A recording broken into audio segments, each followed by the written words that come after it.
teman-teman semuanya, saya Ahmad Putra ditemani 3 rekan saya yaitu Margareta Wahyu, ada Frinda Vaneshvari, dan ada Cornelia Roswita akan membahas tentang problematika penerapan blended learning dalam pembelajaran.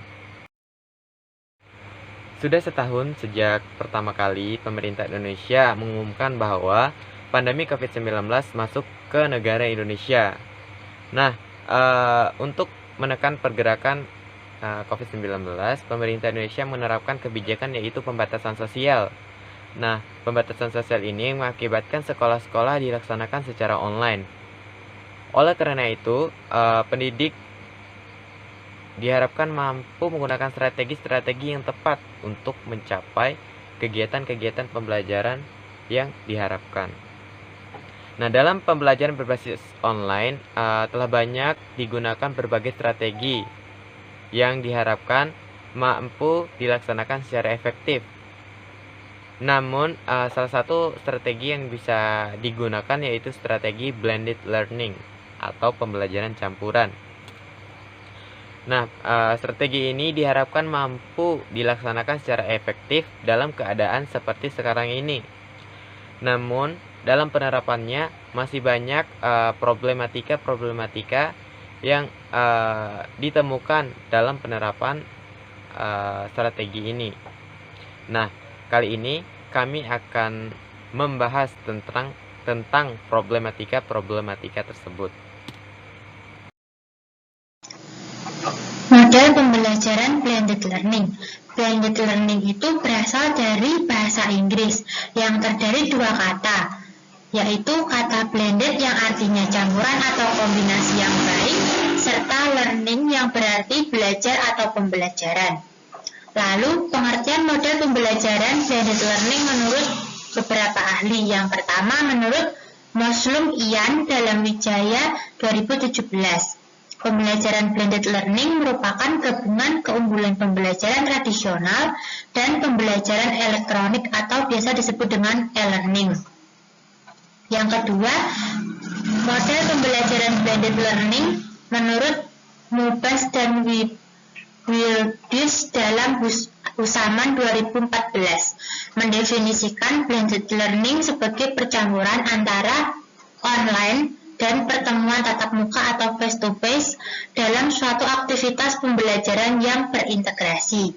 Yang ketiga, menurut Dwi Yogo dalam Usaman 2014, blended learning mengacu pembelajaran yang mengkombinasikan atau mencampurkan antara pembelajaran tatap muka atau face-to-face dengan pembelajaran berbasis komputer atau online dan offline. Selanjutnya, dari uraian di atas dapat kita simpulkan bahwa model pembelajaran blended learning merupakan suatu model yang mengkombinasikan pembelajaran secara daring dan luring. Kegiatan pembelajaran memanfaatkan berbagai media teknologi yang ada. Dengan demikian, diharapkan peserta didik dapat memaksimalkan belajarnya dengan memperoleh informasi yang luas melalui sumber belajar yang tersedia. Pada masa pandemi ini, pembelajaran secara face-to-face itu diganti dengan model pembelajaran face-to-face yang dilakukan seperti melalui Zoom ataupun Google Meet, seperti itu.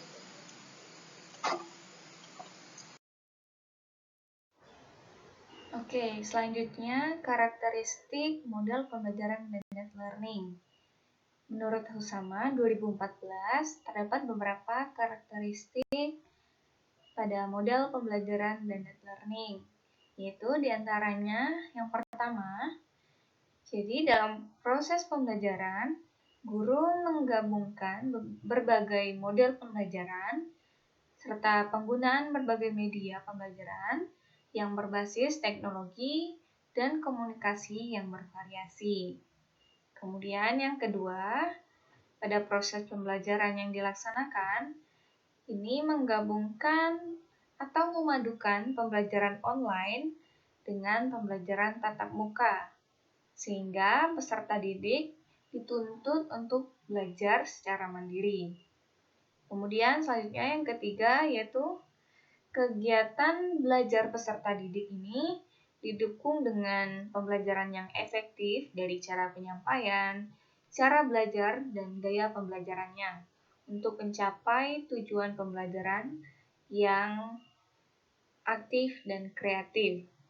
Kemudian yang terakhir yaitu dalam model pembelajaran blended learning ini, orang tua juga memiliki peran penting selain guru dalam pembelajaran, di mana guru merupakan fasilitator, sedangkan orang tua sebagai motivator dalam pembelajaran anaknya.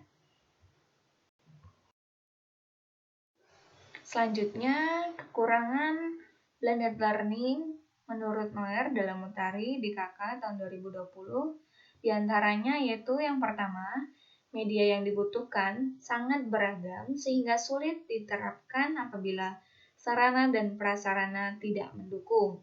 Jadi karena model pembelajaran ini berbasis media dan teknologi, perlu adanya dukungan yang memadai dari sarana dan prasarana dalam pembelajaran. Yang kedua, fasilitas yang dimiliki yang akan digunakan dalam pembelajaran online belum tentu merata pada semua peserta didik. Nah, fasilitas ini misalnya seperti laptop, handphone, ataupun jaringan internet yang memadai, sehingga hal ini akan menyebabkan kesulitan peserta didik dalam mengikuti pembelajaran online.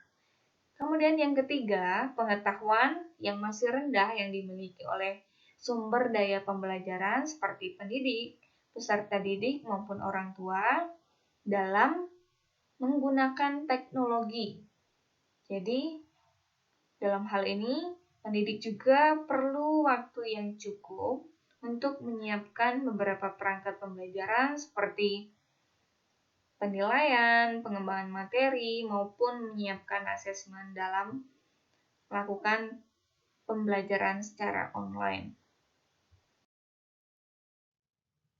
Kekurangan model pembelajaran blended learning yang dikemukakan oleh Nur sebelumnya didukung oleh beberapa hasil penelitian yang menyimpulkan bahwa keterbatasan model pembelajaran blended learning diantaranya yaitu membutuhkan manajemen waktu yang baik dari segi persiapan maupun pelaksanaan.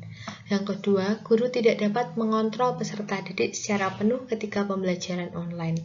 Yang ketiga, peserta didik memerlukan waktu untuk membiasakan diri dikarenakan model ini terbilang baru. Yang keempat, hasil pengerjaan tugas memungkinkan peserta didik saling berbagi satu sama lain. Yang kelima, proses pembelajaran yang memanfaatkan teknologi tidak sepenuhnya berhasil. Yang keenam, peserta didik yang memiliki minat belajar rendah akan kesulitan belajar mandiri secara online. Kesimpulan yang kita dapatkan dari kekurangan atau problematika penerapan model blended learning yaitu model blended learning ini memiliki beberapa kekurangan dalam penerapannya, yakni perlu adanya sarana prasarana yang mendukung, keterbatasan pengetahuan pada kemajuan teknologi, perlu manajemen waktu dalam persiapan pelaksanaan pengajaran, pembelajaran tidak sepenuhnya dapat dikontrol dengan baik, dan kecenderungan minat belajar peserta didik akan menjadi rendah. Baiklah, sekian dari kami. Apabila ada kekurangan, kami mohon maaf.